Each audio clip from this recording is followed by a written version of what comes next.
အားလုံးပဲမင်္ဂလာပါနော်ဒီဗီဒီယိုဖိုင်လေးကတော့ကျွန်တော်အခုဒီ Pro Link ပေါ့ကျွန်တော်ဝယ်လာတဲ့ဒီ Pro Link webcam လေးနဲ့ကျွန်တော် recording လေးစမ်းနေတာဖြစ်ပါတယ်ဒီဟာကဒါ Pro Link webcam နောက်တစ်ခုကကျွန်တော်အနောက်မှာကကျွန်တော်မှာဟိုအထက်ရှိတယ် Poco webcam ရှိသေးတယ် Poco webcam လေးနဲ့ကျွန်တော်ရိုက်ပြပေးမယ်နော်ခဏလေးစောင့်ဒါကကြတော့ Poco webcam ဖြစ်တယ်webcam နှစ်ခုကတိတ်အများကြီးတော့မကွာဘူးဆိုသူကနှစ်ခုလုံးကကျွန်တော်ဒီ1028 920အဲ့လို megapixel တွေနဲ့တွားတာဖြစ်ပါတယ်အခုဒီ Poco webcam မှာကျွန်တော်သတိထားမိမလားမသိဒီနားလေးမှာ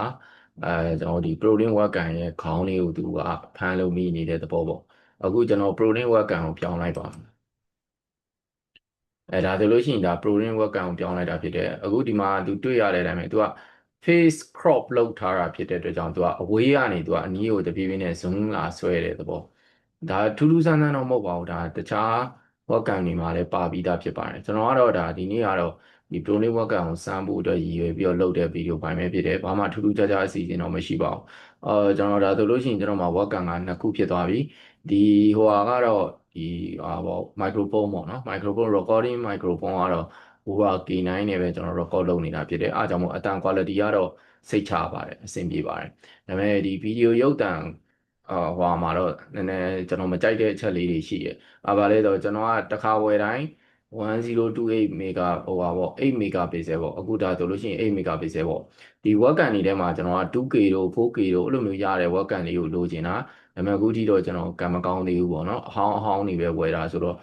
ဒီနှစ်ခုကတိတ်မကွာဘူးဖြစ်နေဒီပထမတစ်ခုတော့ဟိုကို webcam တော့ကျွန်တော်ဟိုလောက်ပေးရတာပေါ့2000ခွဲ3000ပေးရတယ်အခုဒီ ProLink webcam ကကျတော့9000ပဲပေးရတယ်သူက plug and play ပဲနှစ်ခုပေါင်းလိုက်ရင်တော့မျှသွားတာပေါ့လေ3000ရယ်9000ရယ်ပေါင်းတော့3000ဝယ်3000ဝယ်တော့တစ်ခုကို18000လောက်ပဲကြာတော့တာပေါ့ဒါပေမဲ့ကျွန်တော်ဟိုဘယ်လိုပြောမလဲဟိုအဟောင်းတွေတော့ဖြစ်နေတာပေါ့နော်စက္ကန့်တွေတော့ဖြစ်နေဒါပေမဲ့တစ်ဖက်မှာအားသာချက်ကလည်းဘာဖြစ်လဲတော့ငွေကုန်ကြေးကြအရင်မများတဲ့အတွက်ကြောင့်နည်းနည်းတော့ဘယ်လိုပြောမလဲ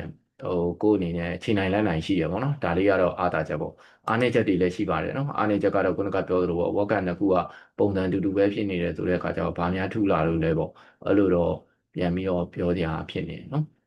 ဒီဝက်ကဝယ်ရပြင်ကျွန်တော်ဟိုလန်ဂျိုးလေးတစ်ချောင်းဝယ်လာတယ်လန်ဂျိုးလည်းအဆင်ပြေပါတယ်သူကတခုရှိတာကျိုးကတိတ်မရှိဘူးတူတူပဲရှိတယ်ဟွာလောက်ပဲရှိမှာပေါ့2 မီတာလောက်ပဲရှိမှာဆိုတော့ကျွန်တော်တော်တိုးနှန်းနှန်းလေးဖြစ်နေတယ်အားနဲ့ဒီ router နားမှာကျွန်တော် laptop ဆင်တဲ့ခါကျရင်သုံးဖို့အတွက်ရည်ရွယ်လိုက်တယ်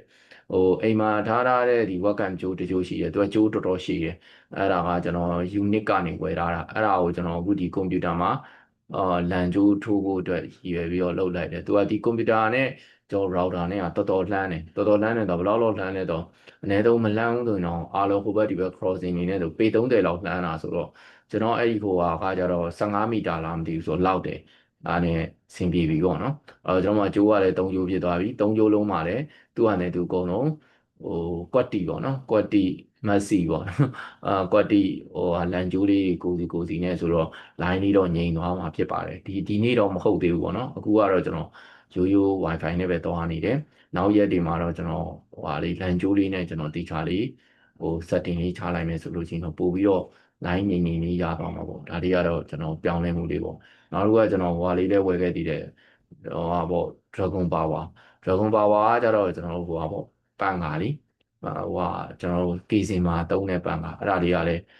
ကျွန်တော်သဘောကျတာနဲ့ဝယ်ခဲ့သဘောကျတာတစ်စိမ့်လေးလည်း Dragon Power တစ်စိမ့်ကောင်းတယ်နော်တစ်စိမ့်ကောင်းတယ်ဆိုတာသူ့ brand လေးရှိတယ်ဆိုတော့အားလေးကျွန်တော်ဝယ်ခဲ့တယ်အဲ့ဒါတော့တစ်ခုကို3000နှစ်ခုဆို6000ပေါ့နော်ဒီနေ့ကတော့ကျွန်တော်ဝယ်ခဲ့တဲ့ပစ္စည်းတွေတော့သူ့အနေနဲ့သူတော့နေရာလေးတော့ကျသွားပြီဖြစ်ပါတယ်နော်ဒါလေးကိုကျွန်တော်ဟိုပါပေါ့နော်တန်ဖိုင်လေးနဲ့ရုပ်တန်ဖိုင်လေးနဲ့ကျွန်တော်မှတ်တမ်းပြုရိုက်ကူးတာဖြစ်ပါတယ်ကျေးဇူးတင်ပါတယ်